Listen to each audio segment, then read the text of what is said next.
Coming up, 3 months since the deadly Chiefs parade, but what's changed? And controversy over the multi-million-dollar fund to help victims. How come not one dime has been dispersed? Plus, with alarm over school shootings, Kansas and Missouri looking to use a new AI system to detect guns before they get close to our kids. But at what price? And should athletes stick to playing sports and ditch talking about politics? Chiefs kicker Harrison Butker making national news for slamming the president during his commencement address. As a group, you witnessed firsthand how bad leaders who don't stay in their lane can have a negative impact on society. And Frank White has finally reached out to the Royals and the Chiefs, but what was their response? It's all straight ahead on Week in Review. Week in Review is made possible through the generous support of AARP Kansas City, RSM, Dave and Jamie Cummings, Bob and Marlise Gorley, the Courtney S. Turner Charitable Trust, John H. Mize, and Bank of America N.A. co-trustees, the restaurant at 1900, and by viewers like you. Thank you. Hello and welcome, I'm Nick Haynes. Glad to have you with us again as we try to make sense of the week's most impactful and confusing local news stories, hopping on board the Week in Review bus this week. From the anchor desk at KMBC 9 News, Chris Ketz. From behind a microphone at KCMO Talk Radio 95.7 FM, Pete Mundo. From our newsroom, Flatland KC, Mary Sanchez. And tracking the region's top political stories for KCUR News, Brian Ellison. Now, 3 months ago this week, Kansas City was making global news. Ladies and gentlemen, the parade has ended.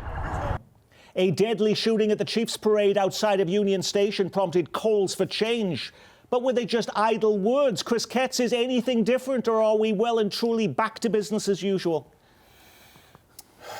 That's a great question. They've had a St. Patrick's Day parade. Yes, We've got celebration at the station we're going to be doing very shortly. And those were all things that at the time of the shooting, we all wondered, and we all looked into our crystal balls and wondered if any of those events would be different. And granted, I think you saw more security at a lot of these events, specifically the St. Patrick's Day parade, but life has gone on.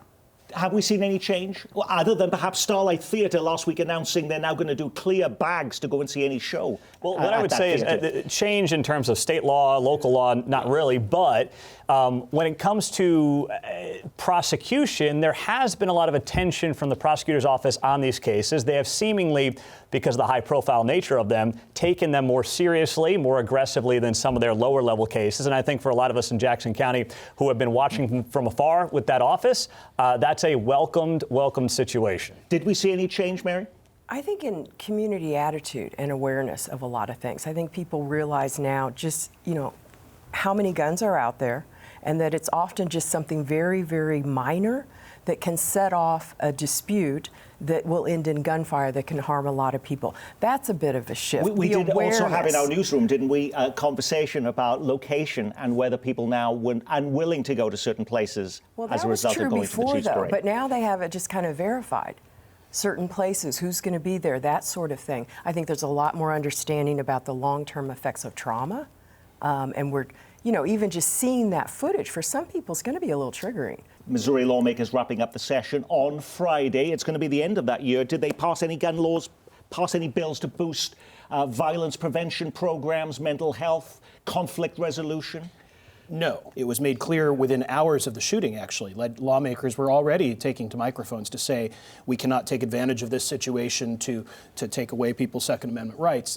What I think did change in some small way is that it put another set of faces on a problem that is actually a national ongoing problem. But of course, we've had faces attached to this problem before. We had that in Sandy Hook. We had that in the Orlando nightclub shooting. We have another set of faces, but it has not had legislative impact. Fox 4, by the way, had an interesting story this week about the KC Strong Fund that was set up to collect community donations for the victims and their families after that parade shooting. Nearly $2 million was raised. But guess how much has gone to the 20 people who were shot and the family of the Johnson County woman who died? Not a single dollar of nearly $2 million raised has been dispersed.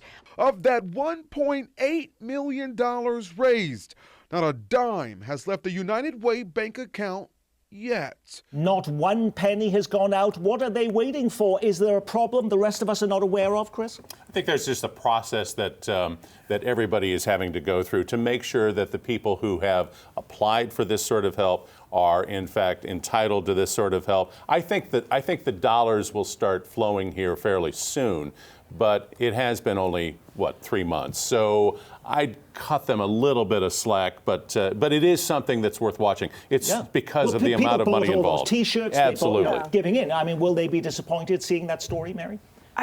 I don't think they should be. I think it should be a story that should be followed. Yes. But it is also part of the nature of trauma and gun violence. You still have bullets in your body. You don't know if someone's going to have another surgery.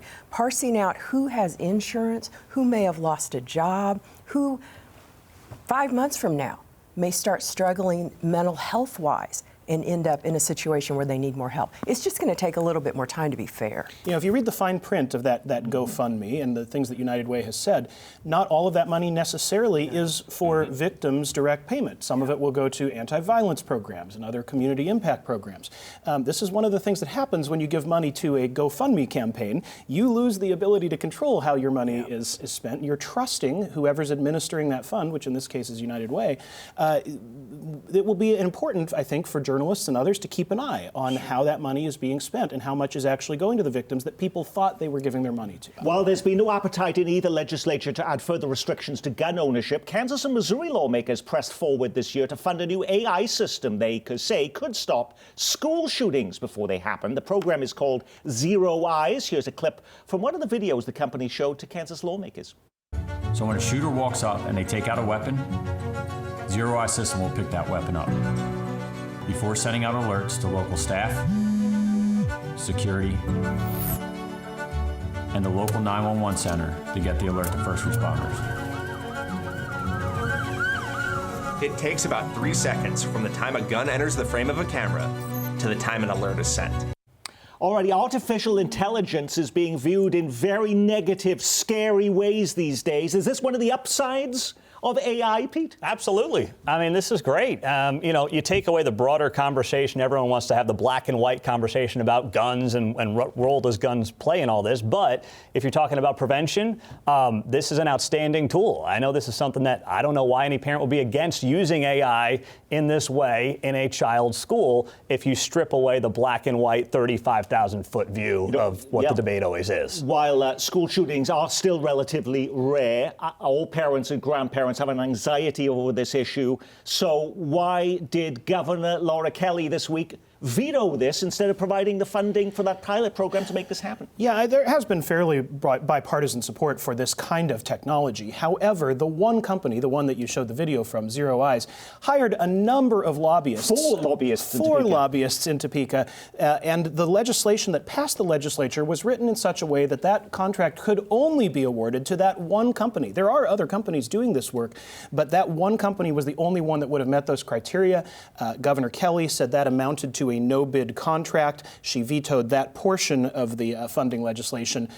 There still could be support for this kind of technology, but it won't be limited to that company. But Missouri also passed money for this. Missouri passed money, including that language that limits it to that one company, but we haven't had the governor sign the budget yet. It might be a line item veto. But schools will be on the hook for millions and lots of fees on a monthly basis to make this happen at a time when they're already struggling with the classrooms and how much resources they have. Absolutely. So that would be a question of just resources and funding. But, you know, it could be a tool that could help law enforcement, that could help schools.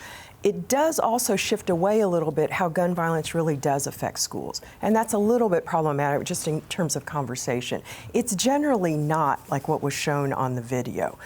Gun violence in schools happens at the football game afterwards, in the parking lot. Something happened in a neighborhood and then it's brought into the school, perhaps even by a parent. You know, some sort of argument. Them on their cameras before they get to the schoolhouse door. Perhaps it depends on where they are or where they're carrying it. This is a system that, and speaking as by far the oldest person at this table, 45 and this may be is not the oldest person at this table, this may be a generational reaction more than anything else. But you're right. There's so much about AI that we don't know. And while on the surface this sounds like an exciting development that could be incredibly positive on so many levels, there's a lot about AI, especially in this application, that as a parent I'd like to know more about. Alrighty. Now, for a second week, life in Kansas City was disrupted by what some are calling a cyber attack on City Hall. The mayor refusing to use that term, but frustrated residents know something is seriously wrong, from contractors who can't get building permits to water customers who can't go online to pay their bills. Something happened. I don't know what happened. You can't even do it on they have a kiosk that you can, but everything in the computer system seems to be completely shut down. After saying absolutely nothing about the issue, the mayor finally held a news conference this week. But did we really learn anything new? Last week, the city became aware of suspicious activity on our IT network. In response, we proactively shut down parts of the network to secure our systems.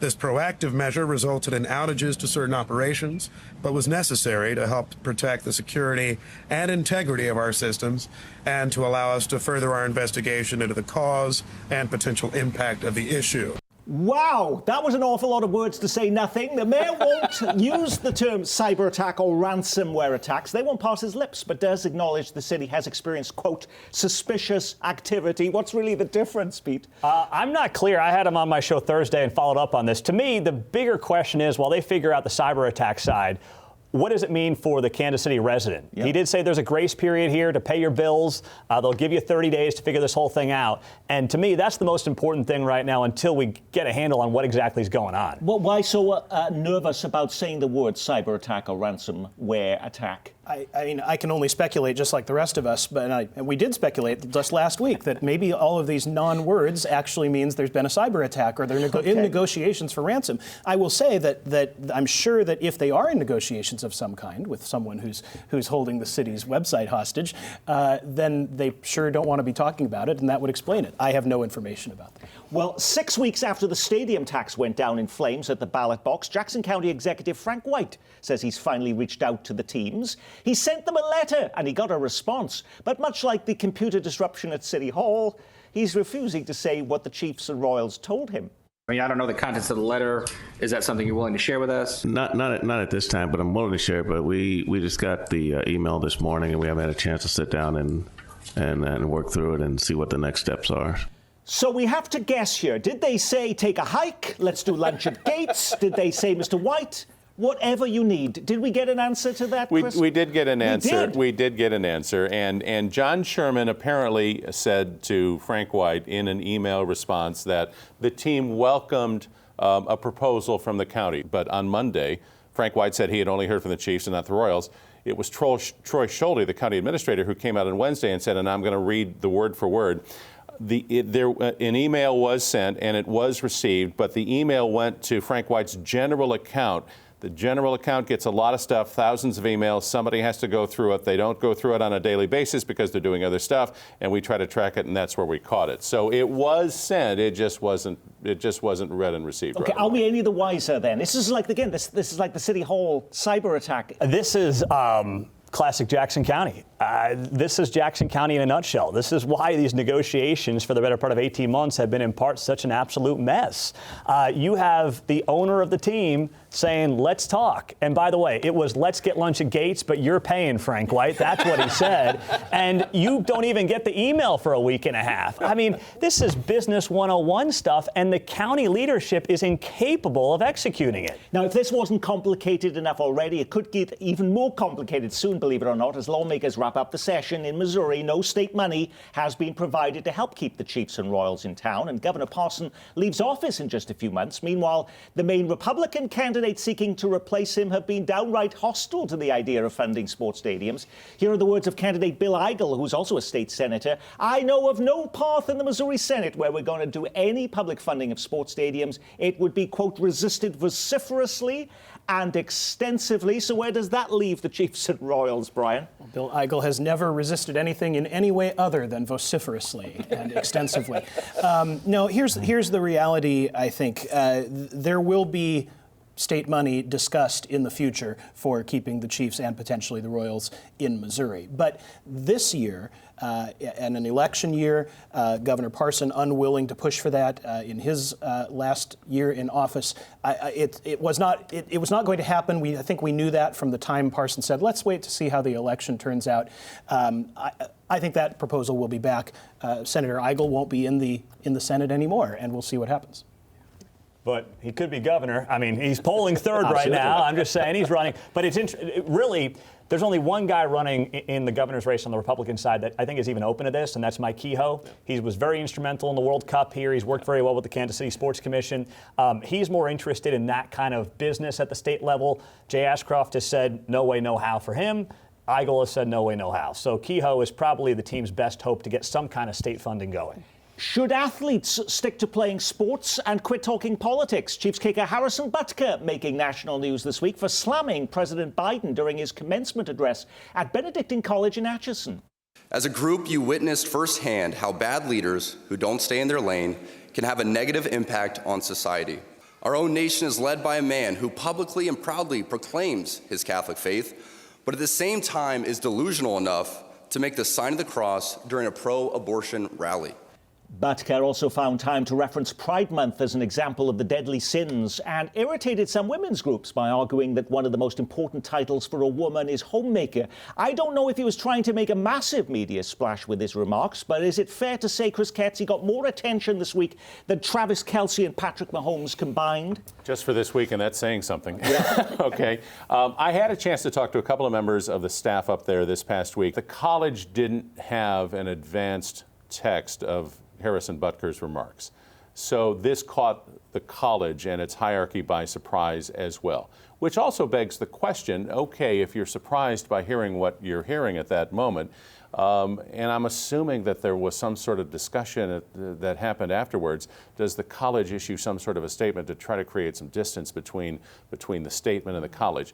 And as we sit here, that hasn't happened yet. Is it time to have commencement speakers sign an agreement in advance of making any speeches to say they won't discuss anything controversial, Pete?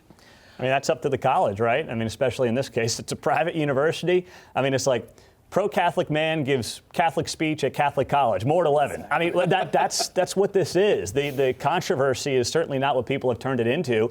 And if a college does not want somebody saying certain things in their commencement speech, then you know what? Make a deal. Do exactly what you're talking about. We want you to talk about X, Y, and Z and not A, B, and C. And if that didn't happen, then, that's on the college. You, Brian, were doing the commencement speech, the commencement event for UMKC this week, reading out thousands of names that has happened. Is it time for a moratorium on these commencement speeches? I mean, I'm sure the students would be perfectly happy. That may be true. The UMKC's commencement speeches, you should know, last about 5 minutes. So there was nothing controversial was said, to my knowledge. Look, I think Harrison Butker's speech, as Pete said, was consistent with things he has said before in interviews and on social media. He was addressing a Catholic university or Catholic college. There is one wrinkle, though, that I think is important. He is a public figure. He may not have chosen to be a public figure, but he is the kicker on a Super Bowl winning team. There are going to be repercussions and ramifications when you say those things, just as anyone who says things in public might face repercussions from their employer or from the people who are their potential customers, which essentially the whole Kansas City area is for an athlete. He is getting some pushback. I would argue that the pushback he is receiving is probably less painful to him than his comments were to certain groups that he might have been targeting, for example, LGBTQ people who were called sinful in comments that are being played over and over and over again on television and radio. And it wouldn't surprise me, too, the next time that Harrison Butker lines up for a 55-yard field goal to win the football game at Arrowhead, there might be a few more boos before the kick, but as soon as he makes it, there'll be just as many cheers as there would have been Mary, before. people will forget about the story by the start of the season?